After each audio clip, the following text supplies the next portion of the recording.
তাই আমরা শহীদ হয়ে যেতে রাজি, আমরা ইন্তেকাল হয়ে যাব, মরে যাব, তাও বি আচ্ছা, কিন্তু আল্লাহ তার রসুলকে ভালোবেসেছি, ঈমান নিয়ে মরবো। জোরে বলুন সুবহানাল্লাহ। এ নবী পাকের উম্মত উম্মতিরা, ওই উম্মত আপনাকে আমাকে হতে হবে।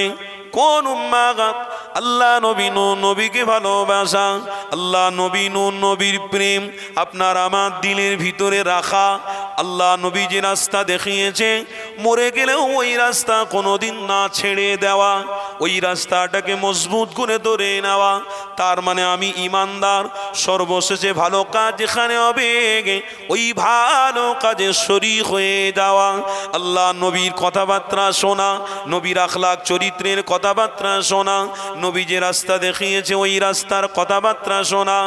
এ যুবকেরা, আল্লাহ নবী নূহ নবী যে রাস্তা দেখিয়েছে ওটা জান্নাতের রাস্তা। ওই রাস্তার উপরে যদি আপনি চলতে পারেন, অবশ্যই আমার আল্লাহ আপনাকে জান্নাতি বলে ঘোষণা দেবে।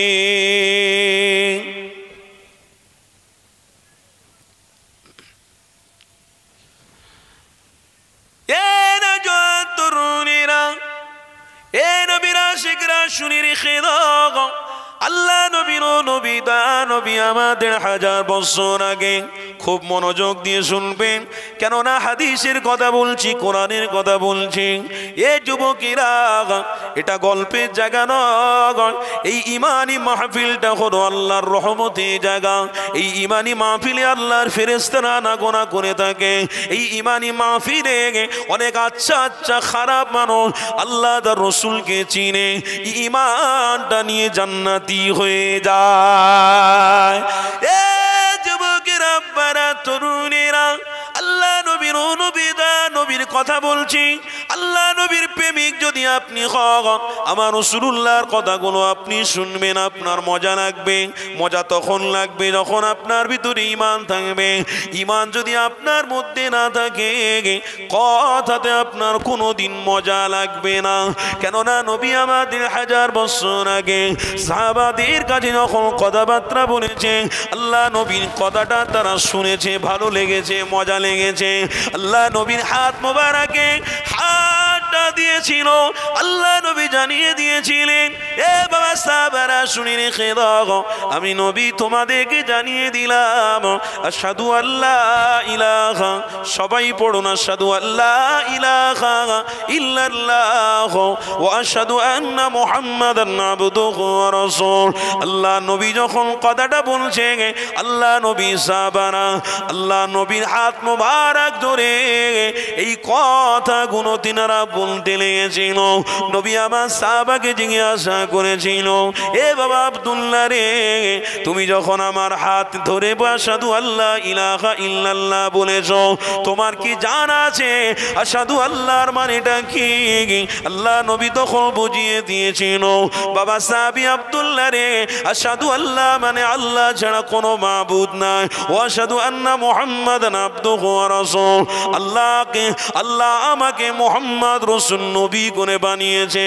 তার মানে পৃথিবীর মানুষের জন্য আল্লাহ নবীকে রহমত করে পাঠিয়েছে। এ যুবকেরা, তরুণেরা, আল্লাহ নবী নবী আমার হযরত আব্দুল্লাহ হুজুরকে জানিয়েছিলেন, এ বাবা আব্দুল্লাহ রে, আল্লাহ নবীর হাত মোবারকটা যখন তুমি ধরেছো, তার মানে কোনোদিন অন্যায় কাজ তোমার দ্বারাই করা যাবে না, কোনোদিন খারাপ কাজে তোমাকে লিপ্ত হওয়া যাবে না, কোনোদিন হারাম কাজে তোমাকে লিপ্ত হওয়া যাবে না, কোনো নারীর দিকে চোখ তুলে তাকানো যাবে না, কোনো অন্যায় কাজে তোমাকে শরীক হওয়া যাবে না। বাবা আব্দুল্লাহ রে, তুমি কি পারবে? আল্লাহ নবী সাহাবী আব্দুল্লাহ জানিয়েছিলেন, ইয়া রাসূলুল্লাহ, হাবিবাল্লাহ, আপনার হাত মোবারক দিয়ে যখন প্রতিজ্ঞাবদ্ধ করেছে, যতদিন বাঁচবো আপনি যে রাস্তা দেখিয়েছেন ওই রাস্তাতে চলে শেষ কাজ বা শেষ নিঃশ্বাস ত্যাগ করব।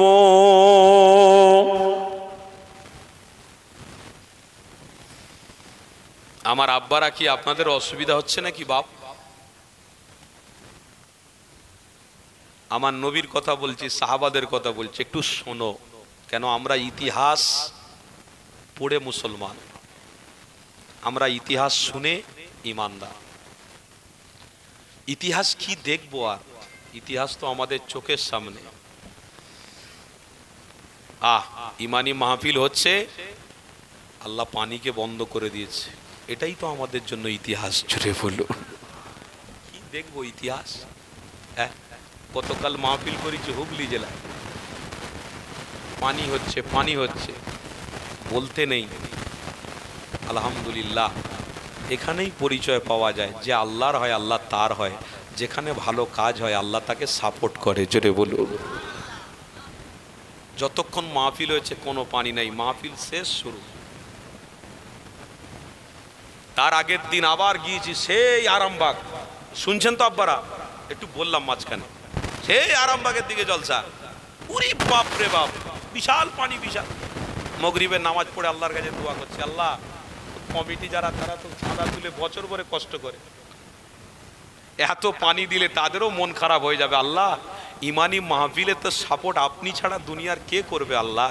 কেন আপনার বান্দারা ইমানি মাহফিলে এসে আপনাকেই ডাকবে আর আপনার দাসত্বর কথা শুনবে, তারা তাদের ইমান তারা মজবুত করবে। আল্লাহ আপনি ব্যবস্থা করুন। দোয়া করলাম, আল্লাহকে সাক্ষী রেখে বলছি। মাহফিলে গেছি, মাহফিল চলছে, মাহফিল হয়ে গেল, পানির কোনো নাম নিশা নেই। বোঝা গেল যে আল্লাহর দিকে আছে, আল্লাহ তার দিকে আছে। যেটা বললো আল্লাহ নিজে কোরআনে বলেছে, ফাদকুরুনি আযকুরুকুম ওয়াশকুরুলি ওয়ালা তাকফুরুন। দুনিয়ায় তুমি আমাকে স্মরণ করো, কঠিন দিনে আমি আল্লাহ তোমাকে স্মরণ রাখবো। তুমি যদি আমার না হতো আমি তোমার কি করে হতে পারি বলো? হ্যাঁ, তুমি যদি দুনিয়ার আমার আব্বারা, আমার ভাইরা, ওই জাইসি একটা কথা বলার জন্য আমেরিকার চক্রান্তয়ে পড়ে তাকে শহীদ করে দেওয়া হয়েছিল। কিন্তু ভেবেছিল এক জৈসি চলে গেছে মানে আর ফিলিস্তিনদের পক্ষে কেউ কথা বলবে না, ইসলাম চলে গেছে, মুসলমানরা চলে গেছে, মরে গেছে, শেষ হয়ে গেছে। ভুল হবে। কালো মোহাম্মদ রসুলের বিরোধী করেছিল আবু জাহাল, সেই রসুলের নাম এখনো পর্যন্ত উম্মতে মুহাম্মাদি নিচ্ছে, কিয়ামত পর্যন্ত নবীর নাম থাকবে। জাইসিকে ইন্তেকাল করে, মার্ডার করে তোমরা মনে করো ইসলাম দখল করে নিয়েছো, মোহাম্মদ রসুলের প্রেমিকদেরকে তোমরা দখল করে নিয়েছো, কিচ্ছু করতে পারবে না। জাইসির মতন আবার ওই ইরাকে যে প্রেসিডেন্ট হয়েছে, সেই সর্বপ্রথম শপথের দিনেই দাঁড়িয়ে বলেছে ফিলিস্তিন জিন্দাবাদ। জোরে বলুন। কি করবে তুমি? কিচ্ছু করার ক্ষমতা নেই। যে নতুন প্রেসিডেন্ট হয়েছে, আনোয়ার শাহ কি একটা নাম দেখছিলাম, উঠে দাঁড়িয়ে সর্বপ্রথমে ফিলিস্তিনদের পক্ষবাদী নিয়ে বলেছে, একটাই কথা বলেছে, লা ইলাহা ইল্লাল্লাহ মুহাম্মাদুর রাসূলুল্লাহ। আমার আদম নবী থেকে মুহাম্মদ রসুল নবী পর্যন্ত কোনো বাবা মাথা কারোর কাছে নত করেনি, কারোর কাছে করবেও না। আমরা নত যদি করি তো মসজিদে গিয়ে সেজদায় আল্লাহর কদমে করে থাকি, আর আমরা করব, করে মরব। মোহাম্মদ রসুলকে সিনায় বসিয়ে ফেলেছি, মোহাম্মদ রসুলকে ভালোবেসেই আমরা ঈমান নিয়ে মরব। জোরে বলবো। আজকের আমার আব্বারা, আমার ভাইরা, দুনিয়াদারি করতে গিয়ে আমরা সেই ঈমান থেকে অনেকটা দূরত্ব চলে গেছি। তাই বোঝা যাচ্ছে, বোঝা যাচ্ছে। দেখুন আপনারা মানুষ, আরো মানুষ যারা এদিক ওদিক আছে, তারাও মানুষ, মানুষের ভিতরে দুটো ভাগ হয়ে গেছে। আজ আপনারা এসে মাহফিলে বসছেন আল্লাহকে খুশির জন্য, আর কিছু সংখ্যক মানুষ তারা আনন্দ করছে, এই সময় ফুর্তি করছে, এই সময় মোবাইলে ব্যস্ত, এই সময় এদিক ওদিক কাজে ব্যস্ত। ও যুবক, ব্যস্তর বাহানা দিয়ে তুমি নাজাত পেতে পারো না। যদি আল্লাহ তার রসুলকে প্রেম করো তো মাহফিলে বসো, আল্লাহ চাইলে তোমাকে নাজাত করে দেবে। টার্গেট ধরো, টার্গেট করো। সব জিনিসে তো আমরা টার্গেট করি, কিন্তু জান্নাতে যাওয়ার জন্য কেন আমাদের টার্গেট থাকবে না? আরে আমরা কারা? আমরা জাতি মুসলমান, মুসলমানের বাচ্চা মুসলমান। আমরা যদি টার্গেটে না পৌঁছাই, তাহলে যারা মোহাম্মদ রসুলকে ভালোবেসে, একজন পণ্ডিত কিতাব লিখেছিলেন দ্য 100, ওই কিতাবে সমস্ত পণ্ডিতের নাম দিয়েছিলেন। যে কিতাব লিখেছিলেন মাইকেল জার বলে একজন, দ্য 100 কিতাব যিনি লিখেছিলেন, সর্বপ্রথমে আল্লাহর রসুলের নামটা দিয়েছিলেন। কেন? তিনি সমস্ত পণ্ডিতকে ভালোবেসেছেন অবশ্যই।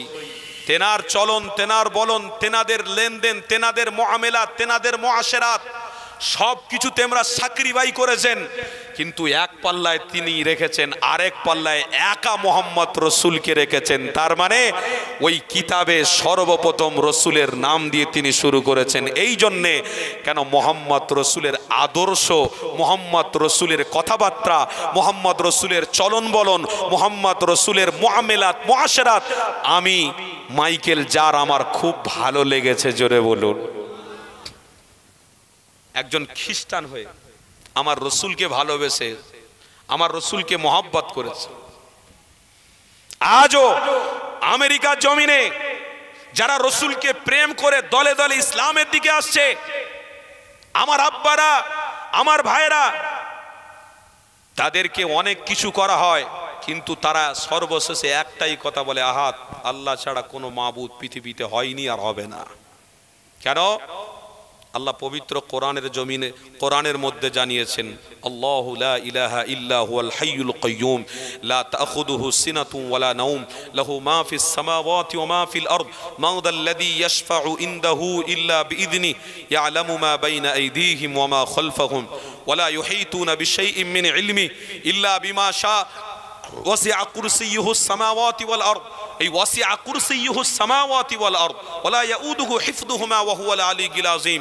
তাফসীরে জালালাইন, তাফসীরে কুলতুবি খুলে দেখুন, স্পষ্ট ভাষায় লেখা আছে ওয়াসিআ কুরসিয়্যুহুস সামাওয়াতি ওয়াল আরদ। আরশ, কুরসি, রাত, দিন, চন্দ্র, সূর্য সবকিছুর মালিক হলেন আমার আল্লাহ, জোরে বলুন। তাহলে আল্লাহ ছাড়া আমরা কোনো দিকে যেতে পারি? ঈমান ছাড়া আমরা কোনো দিকে যেতে পারি? কথা বলুন। তাহলে আজকের দিনে আপনাদের এই গ্রামে ইমানি মাহফিল হচ্ছে না অন্য কিছু হচ্ছে? বলুন বলুন, কি হচ্ছে? মাহফিলটা কি আল্লাহকে খুশি করার জন্য হচ্ছে না অন্য কিছু কাউকে খুশি করার জন্য হচ্ছে? আপনারা এসেছেন কাকে খুশি করার জন্য বললেন? আল্লাহকে। তাহলে ইমানি মাহফিল যখন আল্লাহকে খুশি করার জন্য হবে, অবশ্যই আমার আল্লাহ আপনার জন্য জান্নাতুল ফিরদাউসে দেখা করার অপেক্ষায় থাকবে, জোরে বলুন। দিদার দেওয়ার অপেক্ষায় থাকবে উম্মত। তবে ওই উম্মত হতে হবে। বাপেরা বলুন বলুন, কথা বলুন। কেন বলুন তো? এ জমিনটা কার? এ জমিন কার? আরে আমরা তো মুসাফির রে ভাই, মুসাফির। এসেছি চলে যাব, মুসাফির, বাঁচবনি। যে জমিনের উপরে আজকের বসেছি, এই জমিনের ভিতরেও আমাদেরকে দাফন হতে হবে। এই জমিনের ভিতরে ঢুকাবে আজ না হোক কাল, কাল না হোক পরশু। যে জমিনে বসে আছেন ওই জমিনে আপনি যাবেন, ওই জমিন আপনার জন্য রিসপেক্ট করবে, ওয়েলকাম জানাবে। ওরে আমার আল্লাহর বান্দা, এই জমিনের উপরে তুই না বসে বসে আমার নবীর উপরে দরুদ পড়েছিলিস, আমি সেই আল্লাহর মখলুক জমিন, আমি তোর জন্য জান্নাত হয়ে গেলাম, জোরে বলুন। আল্লাহ বলবে, এ জমিন আমার ওই বান্দার জন্য পথ রাস্তাকে পরিষ্কার কর, জমিন চওড়া হ, বড় হ। আমার ওই বান্দা আসছে যে বান্দা জমিনে বসে বসে ইমানি মাহফিলে আমার রসুলের নাম নিয়েছিল। তাই আমি আল্লাহ ওই জমিনের মধ্যে ওই মাইয়াতের কাছে বুখারী শরীফের হাদিস মোহাম্মদ রসুলকে তওফা হিসেবে পাঠিয়ে দিলাম।